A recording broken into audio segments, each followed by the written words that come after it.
അപ്പം ഈ ക്ലാസ് കേട്ടില്ലേ ഷിർക്കിൻ്റെ ഗൗരവം വളരെ വ്യക്തമായി മനസ്സിലാക്കി. അപ്പം നമ്മളൊക്കെ പ്രവാസികളാണ്. നമ്മൾ നാട്ടിൽ പോയാൽ സാധാരണ നമ്മുടെ നാട്ടിൽ സമസ്ത നേതൃത്വം നൽകുന്ന പള്ളികളാണ് കൂടുതൽ. നമുക്കറിയാം CM-നെ പടച്ചോനായി പ്രഖ്യാപിക്കുകയും അദ്ദേഹം അറിയാതെ ലോകം ഒരില പോലും അനങ്ങൂല, അദ്ദേഹമാണ് പടച്ചോനെന്ന് പാടുകയും ചെയ്യുന്നൊരു കൗമ് നമ്മുടെ നാട്ടിലുണ്ട്. സ്വാഭാവികമായിട്ട് സലഫി പള്ളി കുറച്ച് ദൂരമായിരിക്കും. അങ്ങനെയുള്ളവരെ പിന്തുടർന്ന് നിസ്കരിക്കുന്നതിന് ഇസ്ലാമിൻ്റെ വിധി എന്താ? അബ്ദുറഹ്മാൻ മറുപടി പറയും.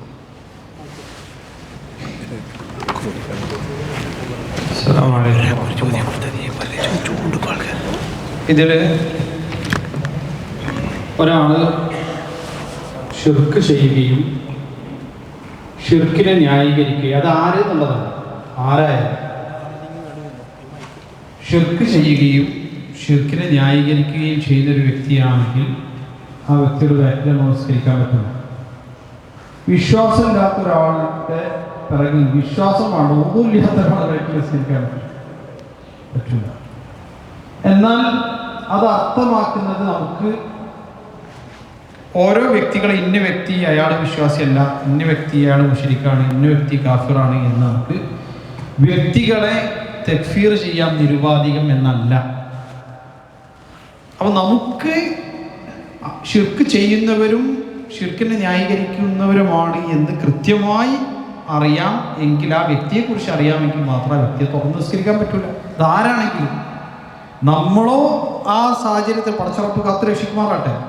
അത്ര ഒരു സാഹചര്യത്തിലുള്ളവരാണെങ്കിൽ നമുക്കും എന്ത് ചെയ്യാൻ പറ്റില്ല, ഇമാമത്തിനുള്ള യോഗ്യത ഉള്ളവരെ നമ്മൾ തുറന്ന് നിസ്കരിക്കാൻ പറ്റും. ഇനി വരുന്നത് ചില മൗഖിഫുകളാണ്, ചില സന്ദർഭങ്ങൾ. ഒരു സന്ദർഭത്തിൽ നമുക്ക് നിസ്കരിക്കേണ്ട സാഹചര്യം ഉണ്ടായെന്ന് വിചാരിച്ചു. ഇമാമത്ത് നിൽക്കുന്ന വ്യക്തി അതിന് യോഗ്യത, നിങ്ങൾ ഒറ്റയ്ക്ക് നിസ്കരിക്കണം, നിങ്ങൾ നിസ്കരിച്ചു എളുപ്പമാണ്. ഇതിൽ പറയുന്നത് എന്താണെന്ന് വെച്ചാൽ ചില സാമൂഹികമായ സാഹചര്യങ്ങൾ കൂടി ഉണ്ടാവും. പ്രത്യേകിച്ച് നാട്ടിലൊക്കെ നമുക്കറിയാലോ, സാമൂഹികമായ സാഹചര്യങ്ങളുണ്ടാവും, സന്ദർഭങ്ങളുണ്ടാവും. ഇപ്പോൾ ഒരാൾക്ക് ഞാൻ ജനാസ നിസ്കരിക്കാൻ വേണ്ടിയിട്ട് മരണപ്പെട്ട വ്യക്തി, ആ വ്യക്തിക്ക് വേണ്ടി ജനാസ നിസ്കരിക്കാൻ ഞാൻ അയാളോടുള്ള കടമ നിർവഹിക്കാൻ വേണ്ടിയിട്ടാണ് പോയത്. അപ്പോൾ അവിടെ ഇത്തരത്തിൽ ഷിർക്കിയായൊരു വിശ്വാസം പ്രഖ്യാപിക്കുന്ന, ആ വിശ്വാസം ഉൾക്കൊള്ളുന്ന ഒരു വ്യക്തി ഇമാമക്കുന്നുണ്ടെങ്കിൽ എന്നെ സംബന്ധിച്ചിടത്തോളം ഞാൻ ജനാസക്ക് വേണ്ടിയിട്ടാണ് മയ്യത്ത് നിസ്കരിക്കുന്നത്, എനിക്കെന്ത് ചെയ്യാം, ഞാൻ ആ മയ്യത്തിന് വേണ്ടിയിട്ട് ഞാൻ നിസ്കരിക്കുന്നു എന്നുള്ള പിന്തുടരുന്ന നിയ്യത്തില്ലാതെ എനിക്കെന്ത് ചെയ്യാം, ജനാസ നിസ്കരിക്കാം. അപ്പോൾ അവിടെ ഉള്ള വിഷയം എന്താണെന്ന് വെച്ചാൽ, ഞാൻ ഈ പറഞ്ഞ പോലെ ഇതൊരിക്കലും നമുക്ക് ഇന്ന വ്യക്തി അയാൾ മുശ്രിക്കാണ് അല്ലെങ്കിൽ ഇന്ന വ്യക്തി കാഫിറാണ് എന്ന് നമുക്ക് തഈൻ ചെയ്ത് തക്ഫീർ ചെയ്യാൻ പാടില്ല. അത് വളരെ ഗൗരവമുള്ള വിഷയമാണ്. അതിനൊക്കെ ഒരുപാട് ശുറൂത്തുകളുണ്ട്. ആ ശുറൂത്തുകളിൽ പെട്ടതാണ് ഒരു വ്യക്തിക്ക് അത്തരത്തിലുള്ള വീഴ്ചകളുണ്ട് എന്ന് അറിഞ്ഞാൽ തന്നെയും അയാളുടെ ഇഖാമത്തുൽ ഹുജ്ജ, അയാളോട് സംസാരിച്ച് അയാൾക്ക് ആ കാര്യങ്ങൾ ബോധ്യപ്പെടുത്തി അയാൾക്കത് മനസ്സിലായിട്ട് അയാൾ എന്ത് ചെയ്യാണ്, അതിനെ നിരാകരിക്കുകയും അയാൾ ഷിർക്കിന് വേണ്ടി വാദിക്കുകയും ചെയ്യുകയാണെങ്കിൽ തുടങ്ങിയിട്ടുള്ള വിഷയങ്ങളൊക്കെ അവിടെ വരുന്നുണ്ട്. അപ്പോൾ അതുകൊണ്ട് നമ്മൾ എന്ത് നിരുപാധികം ഇന്ന ആൾക്കാരെ പള്ളിയാണ് എന്നാൽ പിന്നെ അത് കുഫറിൻ്റെ പള്ളി, ഇന്ന ആൾക്കാരെ പള്ളിയാണ് അത് ഷിർക്ക് അല്ല. പള്ളികളെല്ലാം ആരുടേതാണ്? അള്ളാഹുവിൻ്റേതാണ്. പള്ളികൾ അള്ളാഹു സുബ്ഹാനഹു വ തആലയുടേതാണ്. സാധാരണ നിലക്ക് അഹ്ലുൽ ഖിബ്ലയിൽപ്പെട്ട മുസ്ലിമായ ഒരു വ്യക്തിയോടെ ഇമാമത്തിക്കുണ്ടെങ്കിൽ എനിക്ക് തുറന്ന് നിസ്കരിക്കാം. വ്യക്തിപരമായി എനിക്ക് അയാൾ ഷിർക്കിനെ ന്യായീകരിക്കുകയും ഷിർക്കിലേക്ക് ക്ഷണിക്കുകയും അത് പ്രഖ്യാപിക്കുകയും ചെയ്യുന്ന വ്യക്തിയാണ് എന്ന് എനിക്ക് സ്പഷ്ടമായി അറിയാമെങ്കിൽ എനിക്ക് എന്ത് ചെയ്യാൻ പറ്റില്ല, അയാൾ തുറന്ന് നിസ്കരിക്കാൻ പറ്റില്ല. അത് ആരാണെങ്കിലും അല്ലാഹുവാണ്. നേരാണ് എൻ്റെ ആ ഭാഗത്ത് ഒരു കവറ് പച്ചയെല്ലാം പള്ളിയോടൊക്കെ വെച്ചിട്ട്, അപ്പം എൻ്റെ നിസ്കാരം അള്ളാഹുവിൻ്റെ ഭവനത്തിലാണല്ലോ. അപ്പം ആ കവറുള്ള സ്ഥിതിക്ക് എൻ്റെ നിസ്കാരം ശരിയാവുമോ അല്ല, ഞാൻ മാറ്റി സഖാഫി ഉസ്താദ് മറുപടി.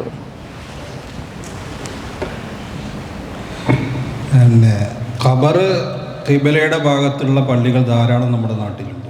മഞ്ഞക്കുളം പള്ളി പാലക്കാട്, അവിടെ ഒരിക്കൽ നമ്മളുടെ ഒരു സംഭവം പറയുകയാണെങ്കിൽ പത്തിരിപ്പാല ഭാഗത്ത് ഒരു അറബിക്ക് വലിയൊരു സ്ഥലമുണ്ട്, ഒരുപാട് സ്ഥലം, ഏക്കർ സ്ഥലമുണ്ട്. ആ സ്ഥലത്ത് അത് AP ഉസ്താദുമായി കച്ചവടം അവർ സ്ഥാപനം തുടങ്ങാൻ വേണ്ടിയിട്ട് അറബിയുമായി സംസാരിക്കാൻ വന്ന ഒരു സമയം ഞാൻ ജോലി ചെയ്യുന്ന പള്ളിയിലേക്കാണ് ഉസ്താദ് വന്നത്. അപ്പോൾ എന്നെക്കുറിച്ച് അവിടെ കുറേ കംപ്ലൈൻറ്റുകളൊക്കെ ഉണ്ട്. ഞാൻ പിന്നെ എല്ലാവരോടും സഹകരിക്കുന്ന ആളാണ്, അങ്ങനത്തെ ആളാണെന്നൊക്കെ പറഞ്ഞ് ഉസ്താദിനോട് കംപ്ലൈൻറ്റ് അതും കൂടെ ചർച്ച ചെയ്യാൻ വേണ്ടിയാണ് വന്നിട്ടുള്ളത്. അപ്പോൾ ആ സമയത്ത് ആ സ്ഥലം ഒരു അറബിയുടെ സ്ഥലമാണ്. ഈ അറബി ഒരിക്കൽ ഈ AP-നെ എവിടെ വെച്ച് കണ്ടു? മഞ്ഞക്കുളം മക്കബറയിൽ പള്ളിയിൽ വെച്ച് കണ്ടു. അയാൾ ഈ ഖബറും കണ്ടു.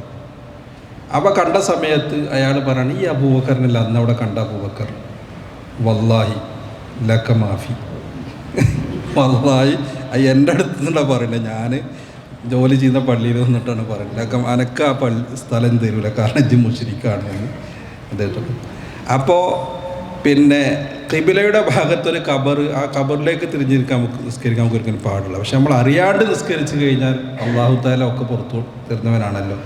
അതുകൊണ്ട് അറിയാണ്ട് നമ്മൾ കാര്യം ചെയ്താൽ നമുക്ക് നമ്മളുടെ ഉത്തരവാദിത്തപ്പെട്ടതല്ല. അറിഞ്ഞുകൊണ്ട് നമ്മൾ അങ്ങനെ ചെയ്യരുത് എന്നുള്ളതാണ് അള്ളാഹു അലം. അസ്സലാമു അലൈക്കും വറഹ്മത്തുള്ളാഹി. എൻ്റെ ചോദ്യം പ്രാർത്ഥനയുമായി ബന്ധപ്പെട്ടതാണ്. ദുആ. അതായത് ഒരു സത്യവിശ്വാസി, അയാൾ ദുനിയാവിലൊരു കാര്യം ആഗ്രഹിച്ചുകൊണ്ട് ദുആ ചെയ്യുന്നു. ആ ദുആ അള്ളാഹു കബൂലാക്കുകയും അദ്ദേഹത്തിൻ്റെ കാര്യം നടക്കുകയും ചെയ്തു.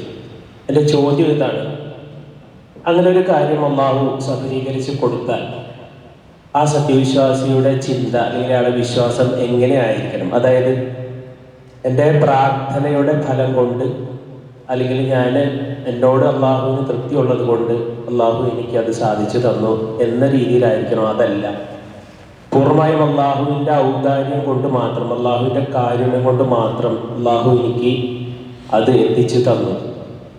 എങ്ങനെയായിരിക്കണം നമ്മൾ ആ ഒരു നമ്മളെ ദുആ അള്ളാഹു കൈക്കൊണ്ടാൽ ഒരു സത്യവിശ്വാസി ഏത് രൂപത്തിലാണ് അതിനെ വിശ്വസിക്കേണ്ടത്, മനസ്സിലാക്കേണ്ടത്? അബ്ദുറഹ്മാൻ തങ്ങൾ ഇൻഷാല്ലാഹ് മറുപടി. ഒരു വിശ്വാസി ദുആ ചെയ്തു, അതിന് ഉത്തരം കിട്ടി. ഉത്തരം കിട്ടിക്കഴിഞ്ഞാൽ ആ വിശ്വാസി എന്താണ് അതേപറ്റി ചിന്തിക്കേണ്ടതാണ്. അതേപറ്റി ആദ്യം ചെയ്യേണ്ടത് ശുക്റൻ ലില്ലാഹ് എന്നുള്ളതാണ്. ഒരു വിശ്വാസി ചിന്തിക്കേണ്ടത്, വിചാരിക്കേണ്ടത് പ്രാർത്ഥനയ്ക്ക് ഉത്തരം കിട്ടുമ്പം തന്നെയാണ്.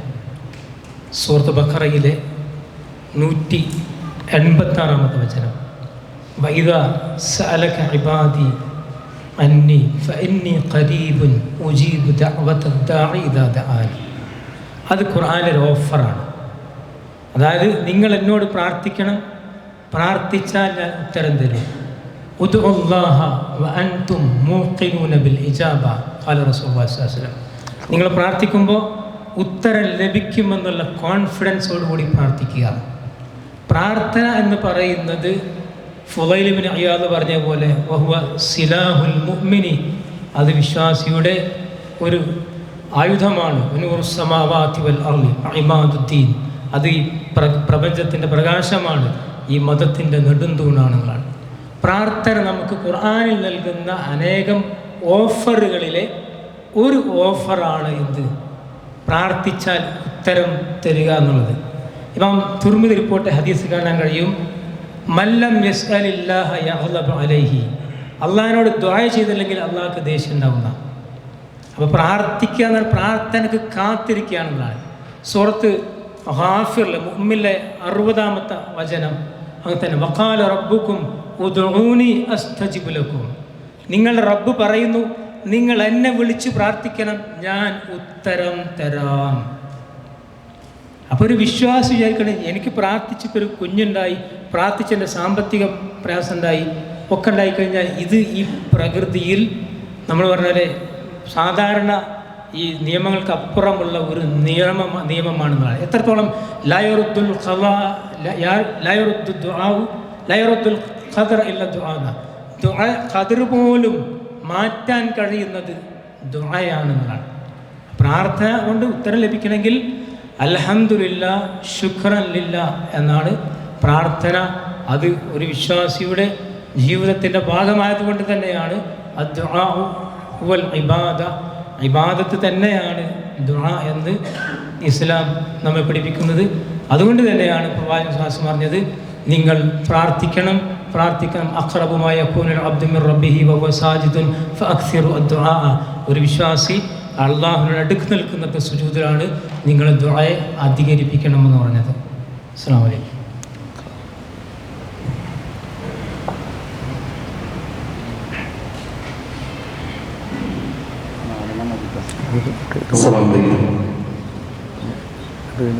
നേരത്തെ ഉസ്താദ് പറഞ്ഞു, ഇബ്രാഹിം നബിയുടെ കാര്യം പറഞ്ഞു. ഇബ്രാഹിം നബിയുടെ ഉപ്പക്ക് വേണ്ടിയിട്ട് പ്രാർത്ഥിക്കാൻ പാടില്ല എന്ന് അതിൽ ഉസ്താദ് പറഞ്ഞു കേട്ടു. ഇപ്പം നമ്മുടെ കുടുംബത്തിൽ, ഇപ്പം നമ്മുടെ പാരൻസിന് അവർ മുന്നേ പല കാര്യത്തിലും വിദ്യാഭ്യാസത്തിൻ്റെ കുറവുകളൊക്കെ ചെയ്തു പോയിട്ടുണ്ട്, മരിച്ചുപോയി. അവർക്ക് വേണ്ടി നമുക്ക് ഇതിനെതിരായിട്ട് പ്രാർത്ഥിക്കാനോ അള്ളാഹുവിനോട് കരുണ അവരുടെ മേലിൽ വർഷിക്കാൻ വേണ്ടി തേടാനോ പറ്റുമോ? അതാണ് എൻ്റെ ചോദ്യം. വളരെ ഗൗരവമുള്ളൊരു ചോദ്യമാണ്. പലരും അഭിമുഖീകരിക്കുന്നൊരു വിഷയമാണ്. ബഹുമാനായ അബ്ദുറഹ്മാൻ തങ്ങൾ അത് നമുക്ക് വ്യക്തമായിട്ടും. നേരത്തെ നമ്മുടെ അധ്യക്ഷൻ സൂചിപ്പിച്ചൊരു വാക്കായിരുന്നത് ഇബ്രാഹിം സ്വല്ലല്ലാഹു അലൈഹി വസല്ലമയോട് ഖുർആൻ തിരുത്തിയതെന്നാണ്. ഇല്ലാ ഖൗല ഇബ്രാഹീമ ലി അബീഹി എന്ന് പറയുന്ന ഒരു ആയത്ത് നമുക്ക് ഖുർആനിൽ കാണാൻ കഴിയും. ഖുർആനിൽ 2-3 സ്ഥലത്താണ് റോൾ മോഡൽ ഉപയോഗിച്ചത്. 2 സ്ഥലത്ത് ഉപയോഗിച്ചത് ഇബ്രാഹിം നബിയാണ് അലൈഹി സ്വലാത്തു വസ്സലാം, ഒരു സ്ഥലത്ത് ഉപയോഗിച്ചത് നബി സ്വല്ലല്ലാഹു അലൈഹി വസല്ലമയാണ്. ഇബ്രാഹിം നബിയുടെ റോൾ മോഡൽ പറയുന്ന സൂറത്ത് മുംതഹിനയിലെ ആയത്തിലാണ് തിരുത്തി വരുന്നത്. അപ്പോൾ നമുക്ക് തോന്നും നമ്മുടെ കുടുംബത്തിലും ഇങ്ങനെ ആളുകളുണ്ടല്ലോ, ശിർക്ക് ചെയ്യുന്ന ആളുകൾക്ക് അവർക്ക് പ്രാർത്ഥിക്കാൻ പറ്റുമെന്നുള്ളതാണ്. കിതാബുൽ ജനായിസിൽ ഇമാം മുസ്ലിം കൊണ്ടുവരുന്ന ഹദീസുണ്ട്. ഇസ്തഅദൻതു റബ്ബി അൻ അസൂറ ഖബ്റ ഉമ്മി ഫഉദ്ന ലി വസ്തഅദൻതു റബ്ബി അൻ അസ്തഗ്ഫിറ ഉമ്മി ഫലം യഅ്ദൻ ലി. ഞാൻ എൻ്റെ ഉമ്മയുടെ ഖബറിനടുക്കൽ പോയി ഞാൻ ദുആ ചെയ്യാൻ വേണ്ടി ചോദിച്ചു, സിയാറത്തിന് വേണ്ടി ചോദിച്ചു. അള്ളാഹു അനുമതി തന്നു. ദുആ വേണ്ടി ചോദിച്ചു, പിന്നെ അനുമതി തന്നില്ല. ഇവിടെ ഇമാം നബവി മുസ്ലിം ഷർഹീദ ഇമാം നബവി വിശദീകരിച്ചുകൊണ്ട് കാര്യങ്ങൾ പറയുന്നത്. നമ്മളിവിടെ ഈ ഹദീസ് പറഞ്ഞതും ഈ വിഷയം മനസ്സിലാക്കാൻ വേണ്ടിയിട്ടാണത്. അതായത് മരിച്ചു കഴിഞ്ഞാൽ എത്ര അടുത്ത ആളായാലും അവർ ഷിർക്ക് കുഫർ ഇങ്ങനെ ആളുകളാണെങ്കിൽ അവർക്ക് വേണ്ടി നമ്മൾ ദുആ ചെയ്യുന്നതിൽ അത് സ്വീകാര്യമല്ല.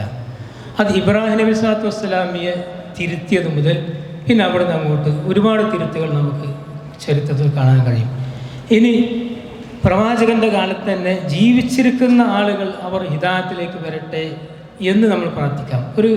അവരുടെ ദുനിയാവിൻ്റെ വിഷയങ്ങൾ നമുക്ക് പ്രാർത്ഥിക്കാം. അസുഖം മാറി കിട്ടട്ടെ, പ്രയാസം മാറ്റട്ടെ എന്നുള്ളത് ഹിദായത്തിന് വേണ്ടി പ്രാർത്ഥിക്കാം. അങ്ങനെ മരിച്ചു കഴിഞ്ഞാൽ അവർ കുഫറിലോ ഷിർക്കിലോ മരിച്ചു കഴിഞ്ഞാൽ അവർക്ക് വേണ്ടി ദുആ ചെയ്യരുതെന്നുള്ളതാണ്. ഹദീസ് ഗ്രന്ഥങ്ങളിൽ ഒരു ബാബ് തന്നെ ഉണ്ട് എന്നുള്ളതാണ്. മരിച്ചു പോയ ആളുകൾ കാഫിരികളാണെങ്കിൽ അവരോട് ദുആ ചെയ്യുന്ന ബാബ് എന്ന് പറഞ്ഞ ബാബ് പോലുമുണ്ട്. ഇതാണ് ഈ വിഷയത്തിൽ ഇസ്ലാമിൻ്റെ സമീപനം. അതെന്തെത്ര അതെന്ന് ചോദിച്ചാൽ ഇതാണ് ഷിർക്കിൻ്റെ സ്വാധീനം നമ്മുടെ ഐഹിക പരലോക ജീവിതത്തിൽ. ലഇൻ അശ്റക്ത ലയഹ്ബതന്ന അമലുക, പിന്നെ ഒരു അമലും സാധ്യമല്ല. ലഇൻ അശ്റകു ലഹബിത അൻഹും മാ കാനൂ യഅമലൂൻ. ഇനി ജനങ്ങളെല്ലാം ശിർക്ക് ചെയ്താലും പ്രവാചകന്മാർ മുഴുവൻ ശിർക്ക് ചെയ്താലും ഒരു അമലും സ്വീകരിക്കുകയില്ല എന്നുള്ളതാണ്. ഇന്നല്ലാഹ ലാ യഗ്ഫിറു അൻ യുശ്റക ബിഹി വയഗ്ഫിറു മാ ദൂന ദാലിക. എല്ലാം അല്ലാഹു പുറത്തു കൊടുക്കും, ശിർക്ക് പുറത്തു കൊടുക്കുകയില്ല. അപ്പം ഷിർക്കിൻ്റെ ഗൗരവത്തെ സൂചിപ്പിക്കാനാണ് ഈ ബാബുകളിൽ നമ്മൾ പാഠം ഉൾക്കൊള്ളേണ്ടത് എന്നുകൂടി മനസ്സിലാക്കാനാണ് ഇത്തരം വിഷയങ്ങൾ ഹദീസുകളിലുമൊക്കെ നമ്മെ പഠിപ്പിക്കുന്നത്. അല്ലാഹു അഅലം.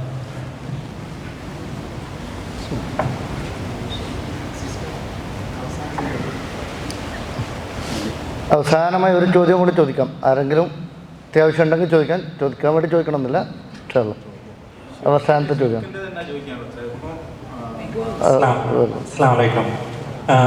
ഷിർക്ക് ചെയ്യുന്ന ആൾക്കാരുടെ എല്ലാ അമലുകളും പൊളിഞ്ഞു പോകുന്നു പറഞ്ഞല്ലോ. അപ്പോൾ പിന്നീട് അയാൾ തൗബ ചെയ്ത് കഴിഞ്ഞാൽ ആ മുമ്പ് ചെയ്ത കാര്യങ്ങളെല്ലാം അതിനെക്കുറിച്ച് എന്താണ്? ബഹുമാന അബ്ദുറഹ്മാൻ അബ്ദുൽ ലത്തീഫ് എന്ന മറുപടി പറയും ഇൻഷാ അല്ലാഹ്.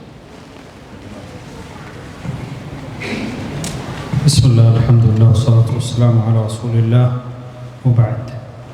അത്തൗബതു തജുബ്ബു മാ ഖബ്ലഹ. തൗബ അതിന് മുമ്പുള്ളതിനെ മായ്ച്ചു കളയും. അതുകൊണ്ട് ഒരാളെ സംബന്ധിച്ചിടത്തോളം അയാൾ ഷിർക്കിൽ നിന്ന് അയാൾ തൗബ ചെയ്ത് മടങ്ങിയിട്ടുണ്ടെങ്കിൽ അയാളെ സംബന്ധിച്ചിടത്തോളം അതിന് മുൻപുള്ളതെല്ലാം അല്ലാഹു സുബ്ഹാനഹു വ തആല പുറത്തു കൊടുക്കുകയും അല്ലാഹു സുബ്ഹാനഹു വ തആല അയാളുടെ തെറ്റുകൾ അയാൾക്ക് നന്മയായി രേഖപ്പെടുത്തുകയും ചെയ്യുന്നതാണ്. അതാണ് ഇല്ലാ മൻ താബ വ ആമന വ അമില അമലൻ സാലിഹ ഫഉലൈക യുബദ്ദിലുല്ലാഹു സയ്യിആതിഹിം ഹസനാത്ത്. വിശുദ്ധ ഖുർആനിൽ തന്നെ ആരാണോ വിശ്വസിക്കുകയും സൽക്കർമ്മം ചെയ്യുകയും അള്ളാഹുവിലേക്ക് പശ്ചാത്തപിച്ചു മടങ്ങുകയും ചെയ്തത് അവരുടെ തെറ്റുകളെപ്പോലും അള്ളാഹു സുബ്ഹാനഹു വ തആല അവർക്ക് നന്മയായി രേഖപ്പെടുത്തുമെന്നുള്ളതാണ് വിശുദ്ധ ഖുർആനിൽ അള്ളാഹു സുബ്ഹാനഹു വ തആല പറഞ്ഞിട്ടുള്ളത്. ഇതിലേക്കൊരു ഭാഗം കൂടി ആഡ് ചെയ്യണം. കാരണം വിഷയം നല്ല ഗൗരവമുള്ള വിഷയമാണ്. നമ്മൾ ഷിർക്കിന് എത്രമാത്രം സൂക്ഷിക്കണം എന്നുള്ളത് നമ്മൾ മനസ്സിലാക്കി. കാരണം നമ്മൾ ഷിർക്കിയായ വിശ്വാസം വെച്ച് പുലർത്തി മരണപ്പെടുകയാണെങ്കിൽ മറ്റൊരു വിശ്വാസിയായ ആൾക്ക് നമുക്ക് വേണ്ടി പ്രാർത്ഥിക്കാൻ പോലും അനുവാദമില്ലാത്ത വിധം ഗൗരവമുള്ള വിഷയം. ഇനി കലിമത്ത് തൗഹീദ് ഉച്ചരിച്ച് വിശ്വാസിയായി ഖിബ്ലയിലേക്ക് തിരിഞ്ഞ് നിസ്കരിച്ച് ഏകനായി അള്ളാഹുവിനെ മാത്രം ആരാധിക്കണമെന്ന് ആഗ്രഹിച്ച് ജീവിച്ച ആമത്തുന്നാസ് ഉണ്ടാവും, സാധാരണക്കാരായ ആളുകൾ. ചിലപ്പോൾ ചില ഫുറൂഉൽ മസായിൽ, അതായത് നേർക്ക് നേരെ അള്ളാഹുവിൽ അവരാരെ പങ്കു ചേർക്കുക അല്ലെങ്കിൽ അങ്ങനെ ഒന്നും ചെയ്യാത്തവരാണ്. പക്ഷെ ഒരു പക്ഷേ അവർക്ക് അറിവില്ലായ്മ കാരണത്താൽ ഏതെങ്കിലുമൊക്കെ ചില മസാലകളിൽ ചിലപ്പോൾ അവരെ തെറ്റിദ്ധരിപ്പിക്കുകയോ അല്ലെങ്കിൽ അത്തരത്തിൽ അവർക്ക് വിജ്ഞാനമില്ലാത്തതിൻ്റെ പേരിലോ തെറ്റുകൾ സംഭവിച്ചു പോയവരുണ്ടാകും. അവരൊരിക്കലും അള്ളാഹുവിൽ പങ്കു ചേർക്കാൻ വേണ്ടി ഉദ്ദേശിക്കുകയോ അല്ലെങ്കിൽ ആഗ്രഹിക്കുകയോ അല്ലെങ്കിൽ അത് ചെയ്യുകയോ ചെയ്തിരുന്നവരല്ല, അതിനെ ഭയപ്പെടുകയും അള്ളാഹുവിൽ ഒരിക്കലും പങ്കു ചേർക്കരുത് എന്ന് ആഗ്രഹിക്കുകയും അതിനുവേണ്ടി നിലകൊള്ളുകയും ചെയ്ത ആളുകളായിരിക്കും. പക്ഷെ എന്ത് ചെയ്തിട്ടുണ്ടാവും? അവർ പാമരന്മാരാണ്, സാധാരണക്കാരാണ്. അവരെന്ത് ചെയ്തിട്ടുണ്ടാവും? ഈ പല പുരോഹിതന്മാരായ ആളുകളൊക്കെ പറഞ്ഞ് തെറ്റിദ്ധരിപ്പിച്ചിട്ടുണ്ടാവും. അവരെ നമ്മൾ ഇതേ ഗണത്തിൽ പെടുത്തരുത്. അവർക്ക് വേണ്ടി നേരത്തെ സൂചിപ്പിച്ച പോലെ കാര്യങ്ങൾ നമ്മൾ ജീവിതത്തിൽ ഉണ്ടായിരിക്കുക, നമ്മൾ അവർക്ക് കാര്യങ്ങൾ മനസ്സിലാക്കി കൊടുക്കാൻ വേണ്ടി പരിശ്രമിക്കുകയും ക്ഷമിക്കുകയും ക്ഷമയോടുകൂടി അവർക്ക് വേണ്ടി പ്രാർത്ഥിക്കുകയും അതോടൊപ്പം മനസ്സിലാക്കി കൊടുക്കാൻ വേണ്ടി പരിശ്രമിക്കുകയും ചെയ്യും. അവർ അള്ളാഹുവിനോട് ഹക്ക് മനസ്സിലാക്കാൻ വേണ്ടി പ്രാർത്ഥിക്കുന്നവരാണ്, അത് ഉൾക്കൊള്ളണമെന്ന് ആഗ്രഹിക്കുന്നവരാണ്, അതിനുവേണ്ടി പരിശ്രമിക്കുന്നവരാണ്. പക്ഷേ ഈ രൂപത്തിൽ പലപ്പോഴും തെറ്റിദ്ധരിച്ച് പോവുകയോ അല്ലെങ്കിൽ അത്തരത്തിൽ തെറ്റിദ്ധാരണകൾ ഉണ്ടാവുകയോ ഒക്കെ ചെയ്തു പോയ ആൾക്ക് നമ്മുടെ നാട്ടിലെ സാഹചര്യങ്ങൾ നമുക്കറിയാം. വിശ്വാസികളായി അള്ളാഹുവിൽ വിശ്വസിച്ച് റസൂലിൽ വിശ്വസിച്ച് മുവഹിദായി ജീവിച്ച് മുവഹിദായി മരിക്കണമെന്ന് ആഗ്രഹിക്കുമ്പോൾ ചില ഇത്തരത്തിലുള്ള ആളുകളുടെ ഫിത്നകളിൽ അകപ്പെട്ടു പോകുന്ന പാമരന്മാരായ സാധാരണക്കാരായ ആളുകളുണ്ട്. അവരെ രക്ഷിക്കാൻ വേണ്ടി നമ്മൾ ആത്മാർത്ഥമായി എന്ത് ചെയ്യണം? പ്രവർത്തിക്കുകയും ദഅവത്ത് ചെയ്യുകയും ചെയ്യണം. അവരെ നമുക്ക് ഈ ഗണത്തിലേക്ക് ഉൾപ്പെടുത്താൻ സാധിക്കില്ല. അല്ലാഹു തആല ആലം. കാരണം എന്താ? അവർ ലാ ഇലാഹ ഇല്ലല്ലാഹയുടെ അർത്ഥം അനുസരിച്ച് ജീവിച്ച് മരിക്കണമെന്ന് ആഗ്രഹിക്കുകയും അതനുസരിച്ച് വിശ്വസിക്കുകയും ചെയ്ത ആളുകളാണ്. ചില മസായിലുകളിൽ ഒരുപക്ഷെ അവർക്ക് അവരുടെ അറിവില്ലായ്മ കാരണത്താൽ വീഴ്ചകൾ സംഭവിച്ചു പോയിട്ടുണ്ടാവും. അല്ലാഹു സുബ്ഹാനഹു വ തആല നമുക്കും അവർക്കൊക്കെ അത്തരത്തിൽ സംഭവിച്ചു പോകുന്ന വീഴ്ചകൾ പടച്ചവൻ പുറത്തുവരട്ടെ. അതാണ് അല്ലാഹുമ്മ ഇന്നി അഊദു ബിക മിൻ അൻ ഉശ്രിക ബിക വഅന അഅലം വഅസ്തഗ്ഫിറുക മിമ്മാ ലാ അഅലം. പടച്ച റബ്ബേ, അറിഞ്ഞുകൊണ്ട് നിന്നിൽ പങ്കു ചേർത്ത് പോകുന്നതിൽ നിന്ന് നിന്നോട് ഞാൻ ശരണം തേടുന്നു. അറിയാതെ എന്നിൽ വല്ല ശിർക്കും സംഭവിച്ചു പോകുന്നതിൽ നിന്ന് പടച്ച റബ്ബേ നിന്നോട് ഞാൻ ഇസ്തിഗ്ഫാറിനെ ചോദിക്കുകയും ചെയ്യും. കാരണം അത് ശിർക്കാന്ന് മനസ്സിലാക്കിയിട്ടുണ്ടായിരുന്നെങ്കിൽ അവരൊരിക്കലും അത് നിർവഹിക്കുമായിരുന്നില്ല. അതാണ് ആ വിഷയത്തിലുള്ളത്. അല്ലാഹു തആല ആലം. പണ്ട് നമ്മളെ സെൽഫി പ്രസ്ഥാനം നമ്മളെല്ലാം ആ സമയത്ത് തീരെ സെൽഫി പ്രസ്ഥാനം ആദർശമൊന്നുമില്ല. ഉണ്ടെങ്കിൽ തന്നെ നമ്മളെല്ലാം നമ്മളെ മുത്തപ്പാരെല്ലാം കല്ലെറിഞ്ഞ സംഭവം. പക്ഷെ അവരത് അറിയുന്നില്ല യഥാർത്ഥ ദീനെന്താ. അങ്ങനെ നമുക്ക് അങ്ങനത്തെ വേണ്ടിയിട്ട് പ്രാർത്ഥിക്കാൻ പറ്റില്ല. ഇൻഷാല്ലാ. പിന്നെ മുസക്ക ഇപ്പോൾ ചോദിച്ച ചോദ്യത്തിനും കൂടെ ബഹുമാനരായ അബ്ദുറഹ്മാൻ മറുപടി പറഞ്ഞിട്ടുണ്ട്. അത്തരം അറിവില്ലായ്മ കൊണ്ട് ചെയ്തു പോയ ആളുകളെ നമ്മൾ മൂത്തമിതായ ശിർക്ക് ചെയ്ത ആളുകളുടെ കൂട്ടത്തിൽ ഉൾപ്പെടുത്താൻ പറ്റില്ല. അവർക്ക് വേണ്ടി നമ്മൾ പ്രാർത്ഥിക്കണം. അല്ലാഹു സുബ്ഹാനഹു വ തആല അത്തരം ആളുകളുടെ പാപങ്ങളൊക്കെ പുറത്തു കൊടുക്കുമാറാകട്ടെ. സഹോദരങ്ങളെ, വളരെ ഗൗരവത്തോടുകൂടി ഒരു കാര്യം ഓർമ്മപ്പെടുത്തുകയാണ്.